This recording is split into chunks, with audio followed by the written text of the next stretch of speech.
បងប្អូនអ្នកខ្លះដែលកំពុងស្វែងរកសៀវភៅកុំព្យូទ័រដែលអាចរៀនបន្ថែមនៅផ្ទះដោយខ្លួនឯងបានថ្ងៃនេះខ្ញុំសូមណែនាំសៀវភៅមួយក្បាលដែលគេពេញនិយមរៀនច្រើនជាងគេពីបណ្ដាសិស្សានុសិស្ស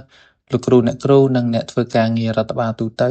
ហើយលក្ខណៈសៀវភៅមួយក្បាលនេះគឺជាសៀវភៅបោះពុម្ពដែលមានកម្រាស់250ទំព័រទំហំกระดาษ A4 រៀបរៀងជាភាសាខ្មែររូបភាពអក្សរធំៗច្បាស់ល្អបាទងាយស្រួលរៀនមានទាំងទ្រឹស្ដីនិងលំហាត់អនុវត្តច្រើនបាទមួយក្បាលនេះគឺមាន3កម្មវិធីរួមបញ្ចូលគ្នាមាន Word Excel PowerPoint ពេលបងប្អូនរៀនចប់បងប្អូននឹងចេះអំពីរបៀបកម្មវិធី Word ចេះ typing ឲ្យបានត្រឹមត្រូវទាំងភាសាខ្មែរនិងភាសាអង់គ្លេសការកំណត់ក្រដាសបង្កើតតារាងសង្ក្រាបនិងការសរសេរ CV កម្មវិធី Excel ចេះគ្រប់គ្រងពិន្ទុសិស្សធ្វើតារាងចំណូលចំណាយបូកសរុបប្រាក់ខែ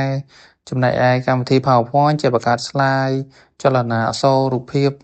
និងធ្វើបទបង្ហាញការងារផ្សេងៗជាច្រើនទៀតសម្រាប់បងប្អូនទិញសៀវភៅមួយក្បាលនេះហើយមានភ្ជាប់ជាមួយវីដេអូបញ្ចូលគ្រប់លំហាត់ទាំងអស់សិក្សានៅក្នុង Channel Telegram គ្រប់ពេលវេលាបងប្អូនចង់បានអាច comment ឬ chat ចូល page សម្រាប់អ្នកនៅភ្នំពេញអាចមកទិញដល់ទីកន្លែងបាន